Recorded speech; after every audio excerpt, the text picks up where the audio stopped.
Bienvenue dans mon podcast quotidien de science-fiction, où chaque jour je vous emmène dans des mondes extraordinaires, où nous explorerons des œuvres littéraires, racontant des histoires fascinantes qui ont été écrites tout au long de notre histoire.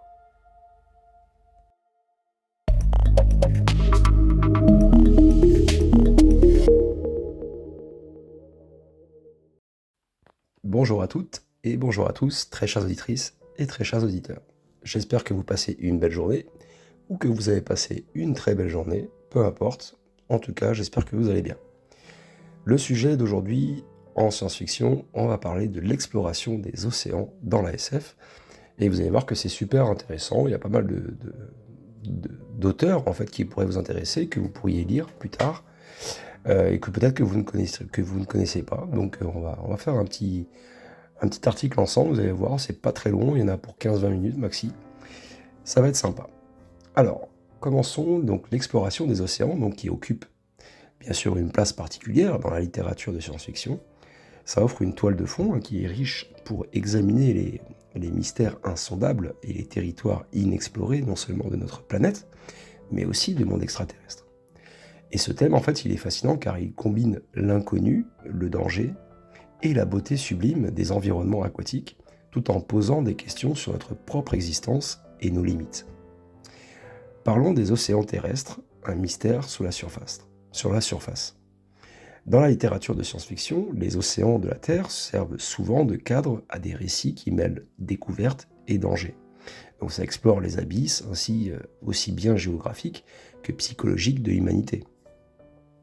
Ces récits, en fait, ils utilisent l'immensité et la méconnaissance des profondeurs marines pour susciter à la fois émerveillement et effroi.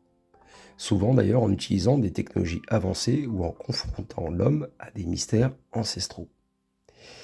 L'exploration et la technologie. Jules Verne, en fait, dans 20 milieux sous les mers, est l'un des pionniers dans ce genre. Il présente un monde sous-marin qui est riche en créatures étranges et merveilleuses, exploré grâce au sous-marin, en fait, révolutionnaire, le Nautilus. Et le capitaine Nemo, en fait, en tant que guide de ces profondeurs, est à la fois un scientifique et un explorateur, incarnant d'ailleurs la quête humaine de connaissances et la rébellion contre les contraintes terrestres. Le Nautilus lui-même, en fait, c'est une merveille de technologie, qui est équipée pour aller là où aucun homme n'est allé auparavant, suggérant d'ailleurs une technologie tellement avancée qu'elle confine presque à la magie. L'isolation et mystère.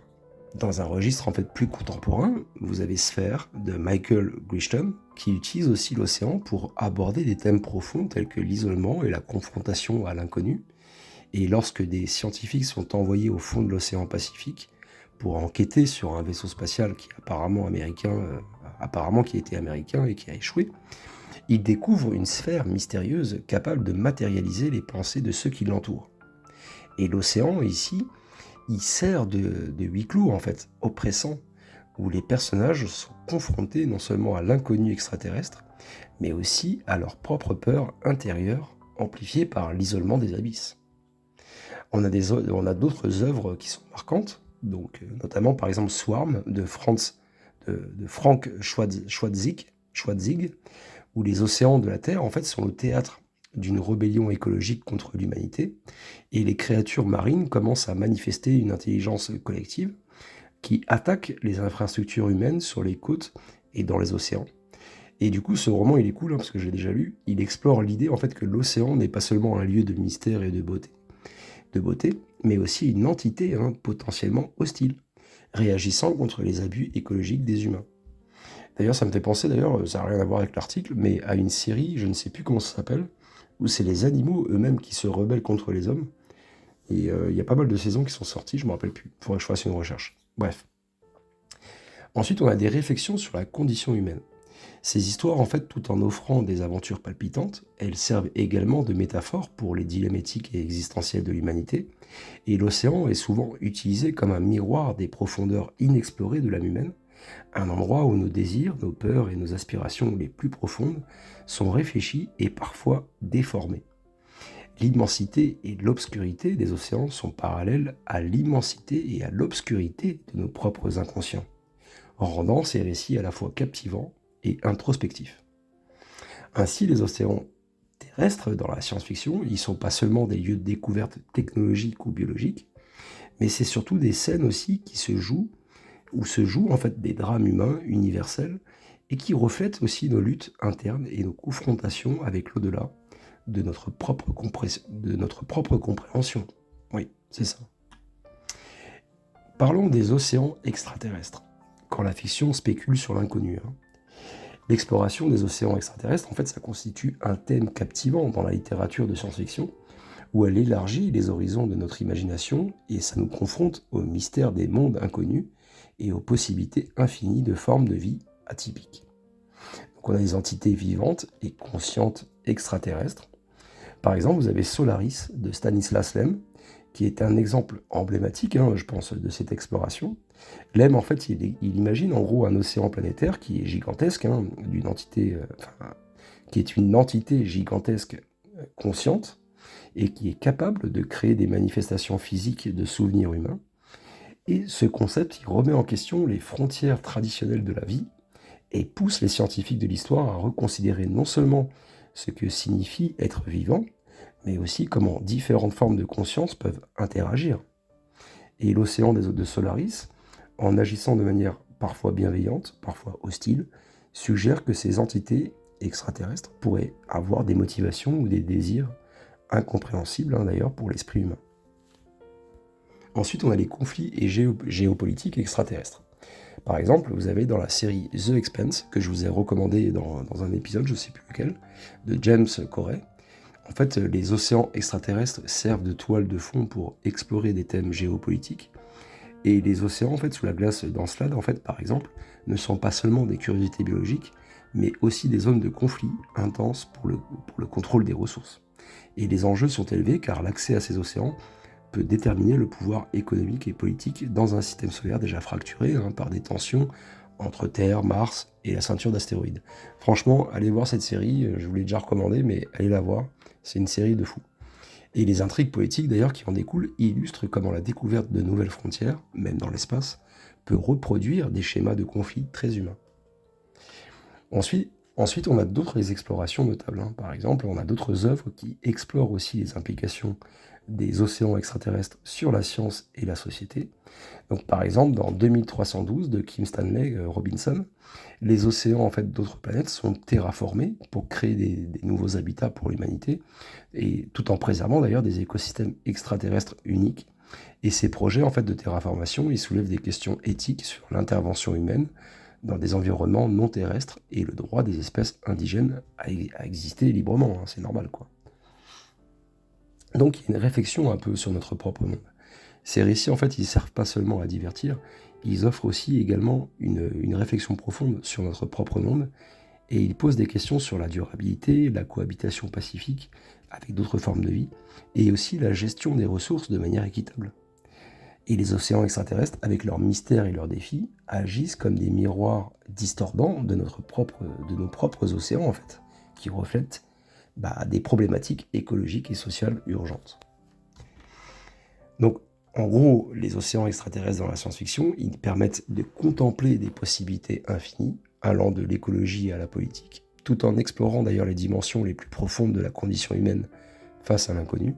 Et ça nous rappelle aussi que même dans l'immensité de l'espace, les questions les plus fondamentales de la vie, la conscience et notre place dans l'univers, restent pertinentes et provocantes.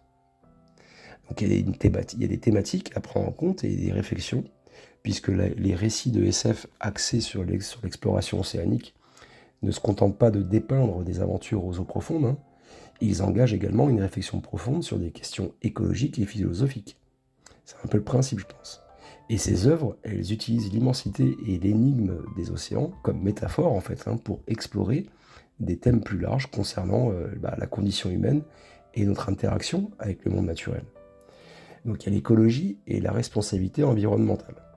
Parce que dans ces récits, les océans, ils agissent souvent comme des catalyseurs de prise de conscience écologique.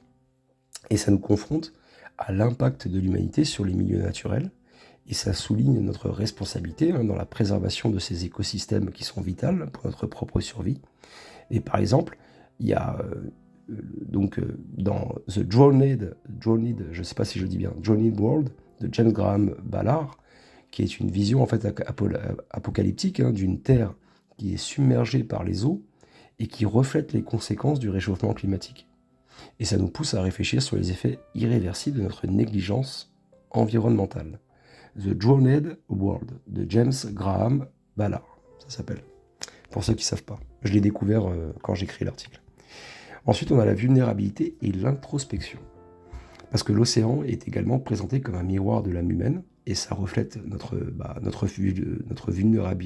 vulnérabilité, je vais y arriver, face aux forces naturelles et incontrôlables, et puis notre désir incessant de découvrir et de comprendre l'inconnu. Et cette dualité, en fait, elle est souvent explorée à travers des personnages qui sont plongés dans les abysses, confrontés non seulement à des dangers physiques, mais aussi à leurs propres peurs et à leurs désirs aussi. Et il y a le roman Sphère de Michael Crichton qui illustre bien justement cette introspection où les profondeurs marines et les secrets qu'elles renferment exacerbent les tensions psychologiques entre les personnages.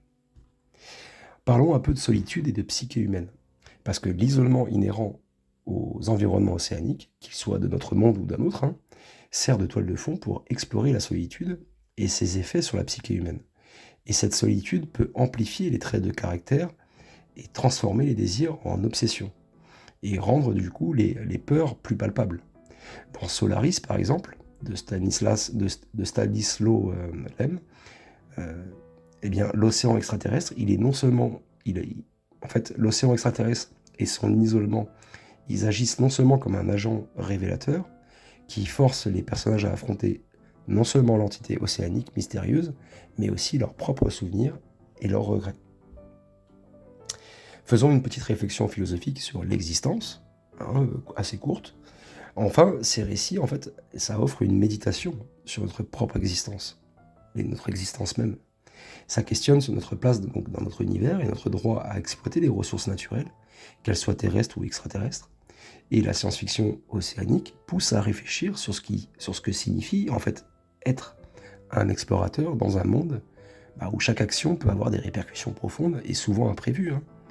Donc vous voyez, les récits de SF qui plongent dans les mystères des océans, ça nous invite à une réflexion critique sur notre interaction avec l'environnement, et puis nos responsabilités éthiques, et aussi les dilemmes moraux auxquels nous faisons face. Par le prisme d'ailleurs de l'exploration océanique, il nous encourage d'ailleurs à envisager un futur où l'harmonie entre progrès humain et préservation écologique pourrait être réalisée, tout en scrutant d'ailleurs les profondeurs de notre propre nature humaine. Donc je vous propose une conclusion de tout ça. Pour moi, selon moi, l'exploration des océans dans la SF, ça transcende le simple périple à travers des étendues aquatiques mystérieuses. Elle constitue véritablement une introspection dans les abysses de l'âme humaine. Que ce soit dans les profondeurs de notre Terre ou sur des planètes éloignées, ces narrations nous invitent à réfléchir sur notre position au sein de l'univers, tout en nous confrontant aux splendeurs et aux terreurs de l'inconnu. Et ces histoires situées aux confins des océans terrestres ou extraterrestres fonctionnent comme des miroirs qui reflètent nos plus grandes peurs et nos aspirations les plus élevées. Et ça met en scène des environnements qui, bien que séparés de notre quotidien par leur nature ou leur géographie, résonnent profondément avec notre propre expérience interne et collective. Et du coup, vous voyez, les personnages de ces récits que je vous ai explicités sont souvent isolés, confrontés à des épreuves qui dépassent leur entendement. Et du coup, ça symbolise notre propre lutte pour comprendre et surmonter les défis que nous rencontrons. Et donc, qu'ils soient réels ou le fruit de notre imagination, je parle des océans, ça demeure une frontière ultime, un espace où le frisson de l'exploration rencontre l'angoisse de l'obscurité insondable. Et ils sont à la fois une source d'inspiration pour notre créativité. Notre créativité et puis un rappel aussi de notre vulnérabilité, qui souligne ainsi le contraste en notre soif de connaissance et notre peur de ce qui pourrait d'ailleurs se révéler. Dans ces récits, la science-fiction, elle ne se contente pas de nous offrir une évasion. Elle nous offre une plateforme pour questionner notre avenir, notre éthique et notre rôle dans la protection et l'exploration de nouveaux mondes. Donc vous voyez, les océans, ils servent de cadre à cette quête. Ça offre des leçons tant sur la préservation de nos propres ressources aquatiques, que sur l'importance de l'humilité face aux forces naturelles. voyez, en somme, l'exploration des océans dans la SF, c'est une métaphore puissante de la recherche humaine qui illustre à la fois notre désir d'aller plus loin et notre besoin de comprendre plus profondément. Et nous rappelle que dans la quête de nouveaux horizons, nous découvrons non seulement des mondes extérieurs, mais aussi les territoires intérieurs les plus reculés de notre être. Vous voyez, c'est passionnant, hein, les océans. Il y aurait matière à dire, hein, mais j'ai pas voulu faire un podcast trop long. En tout cas, c'est un podcast qui est quand même très intéressant et qui reflète aussi la SF, selon moi. Voilà. Je sais pas si vous en avez pensé du bien, mais dites-le moi en commentaire, il n'y a pas de problème. Mais en tout cas, c'était un très bon article et qui mérite, bien évidemment, un peu plus de profondeur et de précision. Mais bon, on aura tout le temps par la suite. Voilà, j'espère que le podcast vous a plu, en tout cas, et passez une très belle journée, une très belle fin de journée, une très belle soirée. Prenez soin de vous, en tout cas. N'hésitez pas à aller sur mon site pour le livre, que je vous ai déjà recommandé plusieurs fois, mais je fais ma petite pub. Et je vous mets les liens en description, comme ça, si vous ne les avez pas vus. Et prenez soin de vous. À bientôt. Ciao.